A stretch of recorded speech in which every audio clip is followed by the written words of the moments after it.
हिंदी कहानी। सिमरन पढ़ने में बहुत ही होशियार और समझदार लड़की थी। वो बचपन से ही क्लास में अव्वल आती थी। स्कूल में सभी सिमरन की बहुत तारीफ करते थे। पढ़ाई में अच्छा होने के कारण उसके माता पिता भी उसकी हर डिमांड को पूरी कर देते थे।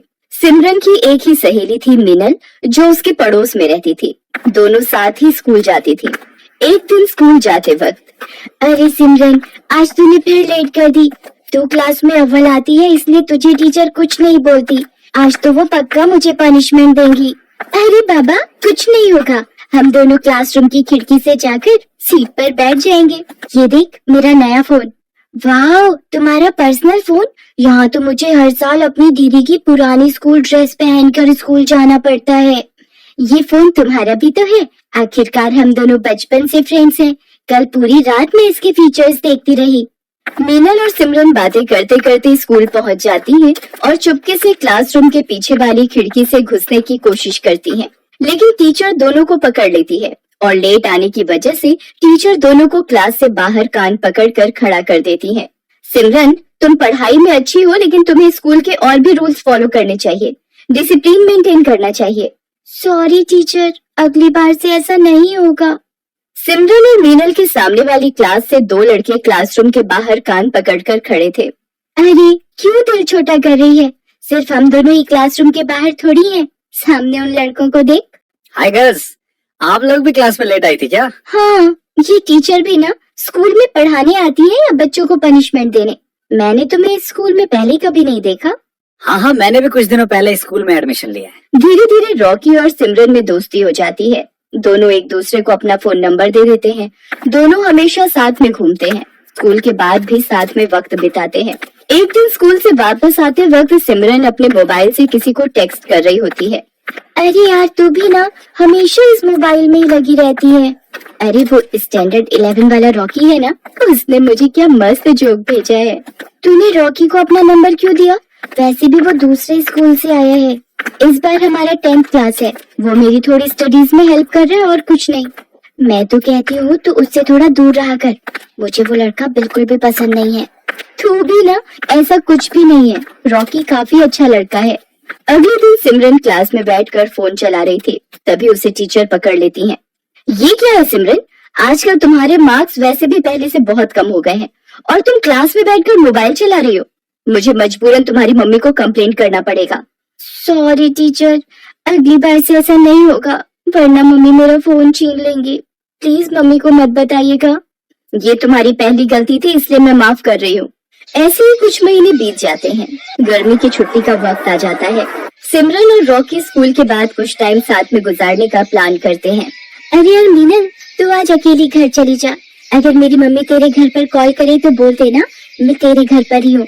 लेकिन तू कहाँ जा रही है? मैं रॉकी से मिलने जा रही हूँ। ये सही नहीं है, तुम्हें स्कूल से सीधा घर जाना चाहिए। तुम मेरे से जलती हो क्योंकि स्कूल में सभी मुझे इम्पोर्टेंस देते हैं। ऐसा कुछ भी नहीं है, तुम मुझे गलत समझ रही हो। तभी सिमरन के फोन पर रॉकी का कॉल आता है और वो वहाँ से चली जाती है। सिमरन रॉकी से मिलने उसके घर जाती है। वहाँ काफी अंधेरा होता है। सिमरन रॉकी को आवाज देती है, रॉकी कहाँ हो तुम? रॉकी पीछे से आकर उसे भूकर डरा देता है। ओह रॉकी, तुम भी ना, तुमने तो मुझे डरा ही दिया था। क्या तुम भी बच्चों की तरह डर गई? रॉकी और सिमरन साथ में पिज्जा खाते हैं और खूब सारी बातें करते हैं और एक पिक्चर देखते हैं। कल से गर्मी की छुट्टी हो जाएगी। हम लोग 2 महीने तक नहीं मिल पाएंगे। इससे पहले मैं तुम्हें कुछ बताना चाहता हूँ। हाँ बोलो, क्या बताना है तुम्हें? तुम मेरी बेस्ट फ्रेंड हो। मैंने आज तक तुम्हारी जैसी लड़की नहीं देखी। तुम भी मेरे सबसे अच्छे दोस्त हो। सिमरन और रॉकी साथ में वक्त बिताते हैं और कब दोनों अपनी हदें पार कर जाते हैं उन्हें पता ही नहीं चलता। अगले दिन से स्कूल की गर्मी की छुट्टियां शुरू हो जाती हैं। रॉकी और सिमरन एक दूसरे से मिल नहीं पाते। कुछ दिनों बाद सिमरन को उल्टियां होने लगती हैं और सिर चकराने लगता है।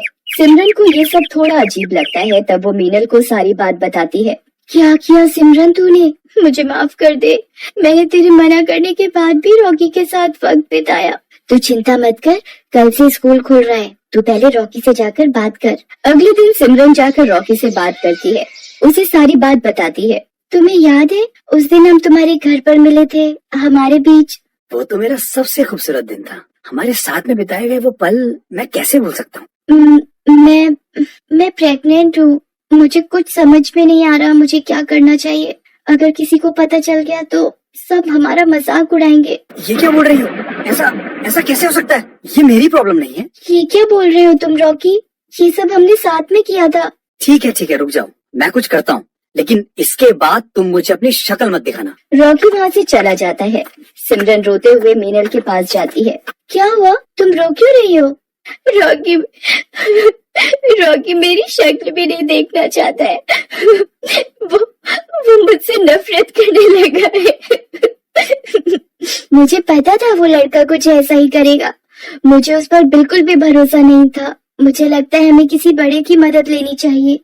नहीं, ये बात किसी को नहीं बताना, वरना सब मुझ पर हंसेंगे। अगले दिन रॉकी सिमरन को एक गोली लाकर देता है।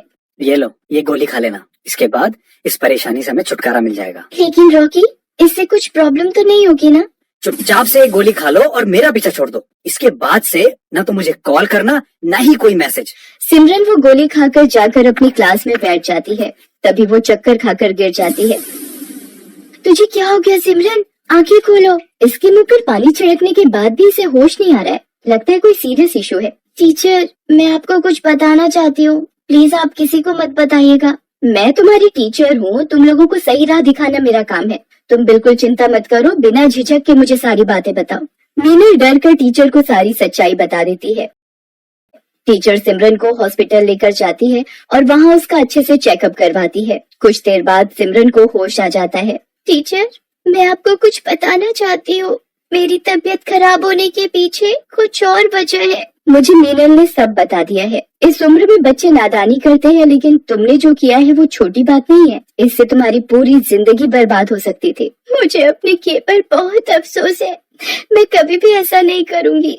आप प्लीज किसी को कुछ नहीं बोलिएगा। ऐसे बिना जाने कोई मेडिसिन लेना खतरनाक साबित हो सकता है। तुम्हें किसी बड़े से एडवाइस लेनी चाहिए थी। मुझे माफ कर दो मिस, मैं बहुत घबरा गई थी। लेकिन तुम्हारे साथ जिसने ये किया है, मैं उसे सजा दिलवा कर रहूंगी। टीचर रॉकी को स्कूल से सस्पेंड करवा देती है और उसके फाइनल एग्जाम देने पर भी रोक लग जाती है। मुझे माफ कर दीजिए टीचर, मैं ऐसी गलती फिर कभी भी नहीं करूंगा। तुमने एक लड़की के साथ जो किया है वो माफी के लायक नहीं है। तुम्हें सिमरन से माफी मांगनी चाहिए और अब इस गलती को सुधार कर इसका पश्चाताप भी तुम्हें ही करना होगा।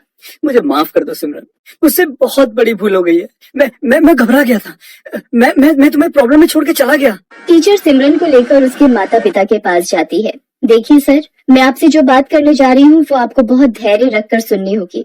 अक्सर बच्चे कुछ गलतियाँ कर बैठते हैं जिसकी वजह से उन्हें पछताना पड़ सकता है। आप क्या कहना चाह रही हैं टीचर? हमारी बेटी से कुछ गलती हुई है? वो दरअसल बात यह है कि वो आपकी बेटी सिमरन प्रेग्नेंट है। ये सब करने स्कूल जाती हो तुम? मैं तुम्हारी खाल उतार दूंगा, बेशर्म लड़की। रुक जाइए सर, अब ऐसे समय में आपको इन बच्चों का साथ देना होगा, वरना ये जिंदगी भर खुद को माफ नहीं कर पाएगी और ये नादानी में कोई गलत कदम ना उठा ले।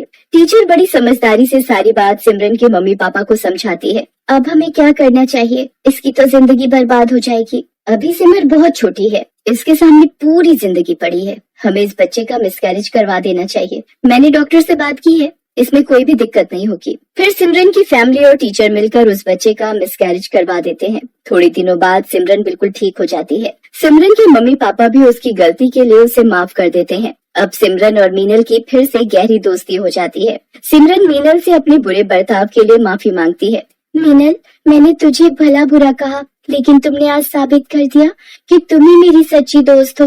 ये तो मेरा फर्ज था। दोस्त अगर दोस्त के काम न आए तो मैडम दोस्ती कैसी? अब थोड़ा हंस भी दे। आज से हम दोनों मन लगाकर पढ़ाई करेंगे और कभी भी किसी को शिकायत का मौका नहीं देंगे। इसलिए दोस्तों, जिंदगी हमें अपनी हर गलती को सुधारने का एक मौका जरूर देती है। इसलिए कोई गलत कदम ना उठाएं और अपने माता पिता से हर प्रॉब्लम शेयर करें, जिससे मुश्किल घड़ी में वो आपका साथ दे सके।